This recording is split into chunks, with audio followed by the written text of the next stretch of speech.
Angelo Fick is a Director of Research at Auwal, the Socio-Economic Research Institute. He joins us now via Skype. Angelo, very good evening to you. Thanks for joining us. Welcome to the Globe. Good evening, Sibiri. It's still a long way to go for South Africa to fight COVID-19. I mean, just looking at the package that we just ran now, where, social distancing remains alien, particularly for some elderly who went to get their social grants. Yes, and it's not just that it's alien for people's, everyday habits. It's actually very difficult in some parts of South Africa to do the social distancing that is recommended.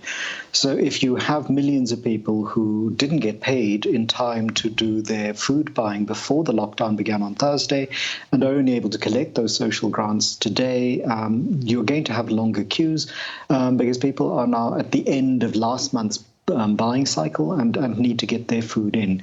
And so, the request that one would have for very many ordinary South Africans who judge poor people is for them to think very carefully about that judgment, because it's easier to social distance in middle-class spaces, in suburbs, than it is to do in very high-density townships and informal settlements. And also for poor people, a queue that could involve 400 people, if there's a metre between them, would make it very difficult to manage if there are 400 people queuing a metre apart for social grants. And so it's also, sort of a sign of hope to see that in certain parts of South Africa, those shopping centre managers and security personnel have attempted to help people by putting out chairs a metre and a half apart and helping the elderly to sit down. And one has heard some positive reports in that respect from various locations.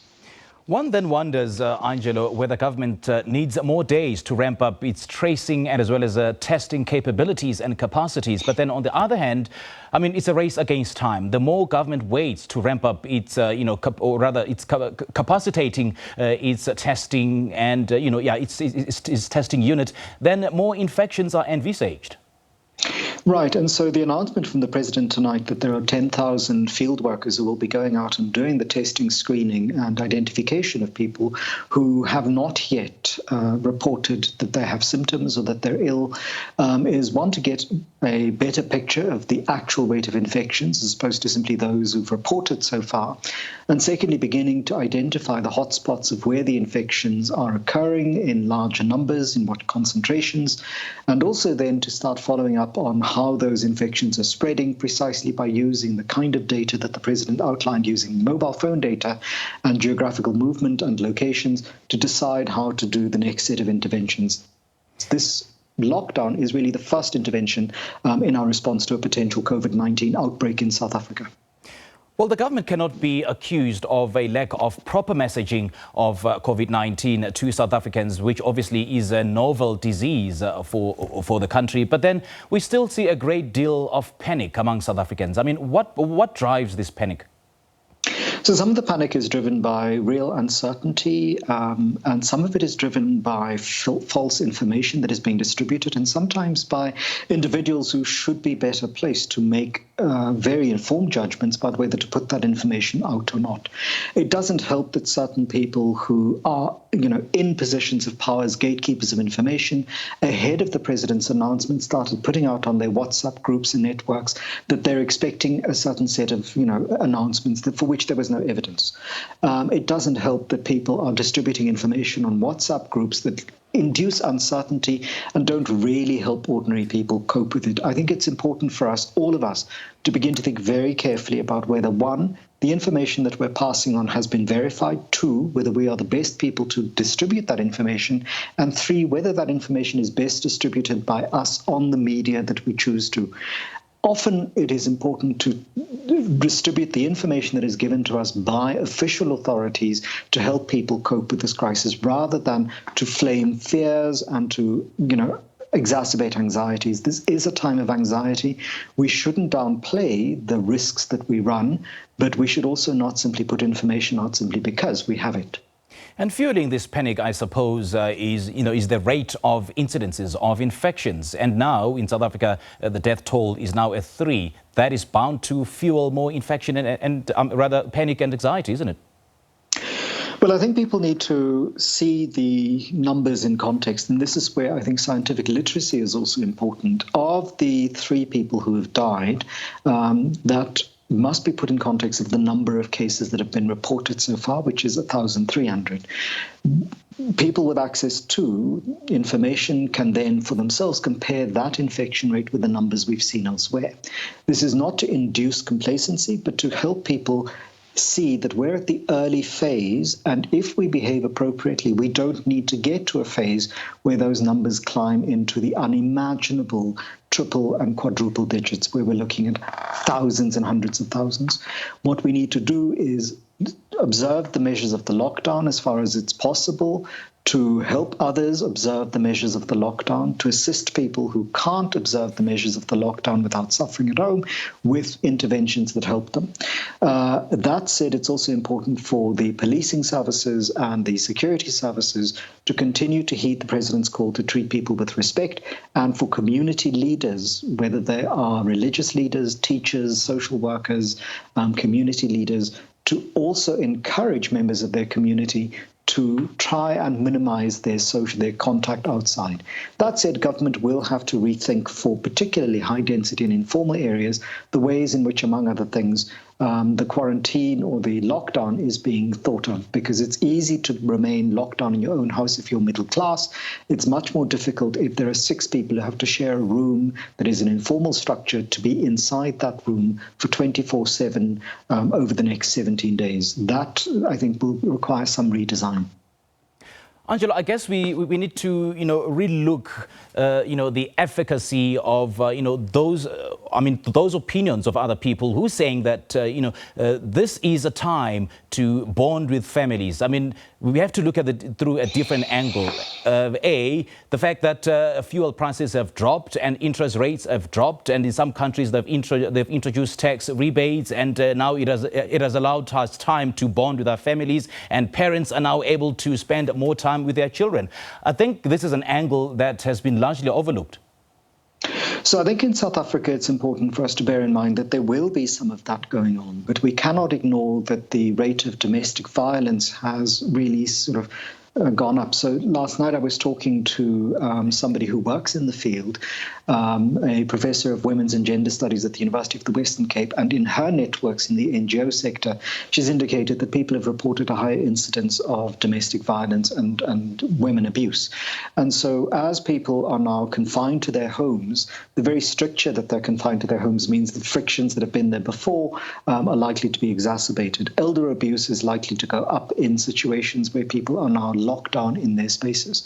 So we should ideally look to those positives that you've pointed out, but we must not ignore that the social dynamic and the social fabric of South Africa is also riven with the kinds of conflicts that are not going to go away simply because, we are in lockdown. They may actually become, shall we say, more visible, and they may actually be exacerbated under these conditions. And so government has provided, there is a national, set of national numbers that people can call. And I think it is important for all of us, not just to depend on government, but for all of us in NGOs and NPOs to try and assist as far as possible, helping people who may not be in those ideal situations where this allows them to spend time with their family, who may be exposed to more violence and violation in these conditions and should be rescued from them. In some other parts of the world, it was decided that those who are perpetrators of domestic violence are going to be removed from the homes when those calls come in and will be kept in state-owned facilities as part of the lockdown. I've yet to hear whether South Africa's government is making similar kinds of arrangements. Yeah. And with regards to the armed forces enforcing some of these regulations on the lockdown, do you think they should adopt perhaps a blanket approach in enforcing these regulations? I mean, the reason I'm asking this question is that some homes do not have back gardens, they don't have yards, they don't have verandas or even balconies. So the only way to get out of the house is to get out of the streets. And I don't envisage a situation wherein 5, 6, 7 family members living in a 4-room house could be stuck in the house for 24 hours a day. So some of those inequities, I think, have been remarked on by various people. So the way in which the police have dealt with people who are in their own yards but not on the street in townships is very different from the way in which they've dealt with middle-class people in suburbs who are in their own yards but not on the street. They've also not taken middle-class people in suburbs who have left their yards and gone onto the street and taken the same violent and often forceful approach with them to move them back onto their property. And as I said earlier, for high-density areas like Alexandra and some of the informal settlements where there is no yard, where there are numbers of people sharing very small spaces, government may have to think of alternatives to setting up lockdowns for people that are not necessarily as defined by the household in which they live, precisely because the comparisons of what constitutes a household are very different. The amount of square meters somebody like me has available to him in this country of such inequality, is ludicrous compared to what 6 people sharing a one-room shack in an informal settlement have available to them. And so how the state will respond creatively based on what the epidemiologists advise, what the sociologists and other students and scholars of spatial dynamics can advise, will, I think, have to shift over the next few days. Also, the Minister of Defence has outlined right from the start that the South African National Defence Force and the Minister of Police outlined that the South African Police Services will work inside the Constitution and the rule of law. We have seen examples of where that has not happened. We are now waiting for the state to act against those people in the strongest measures possible for ill discipline and to return to discipline. In addition to which, again, we must reiterate that it is the duty of all 58 million people who live in this country to adhere to, 1, the lockdown regulations, and 2, not to behave in provocative ways in spaces that could result in their own injury. The last place you want to be right now is injured and having to go to a hospital. The health services have to prepare for other kinds of emergencies. We cannot encourage high-risk behavior.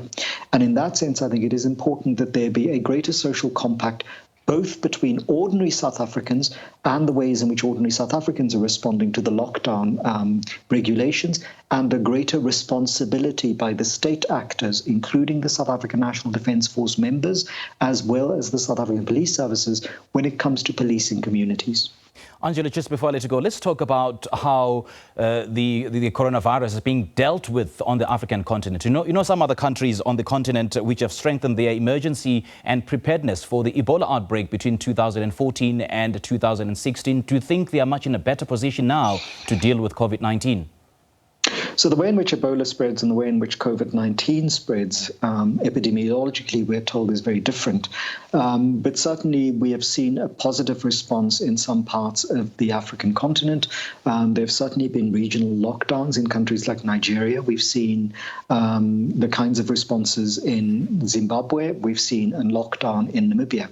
What I think we're now going to have to deal with is regional responses, because as the United Nations and the World Health Organization has pointed out, national governments are important, but we have to start thinking regionally, because as we saw with the Ebola outbreak earlier in this last decade, there are cross-border movements and long-standing traditions of trade and exchange that do not observe the colonial boundaries. And so ECOWAS in West Africa, SADC in Southern Africa are going to have to think proactively about how to deal with potential cross-border outbreaks and cross-border vectors for this disease as people move, because it's not a simple matter of the Berlin boundaries of the 19th century becoming, sort of walls that keep people out.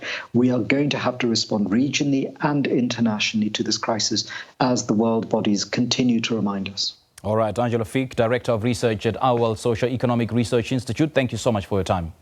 Thank you.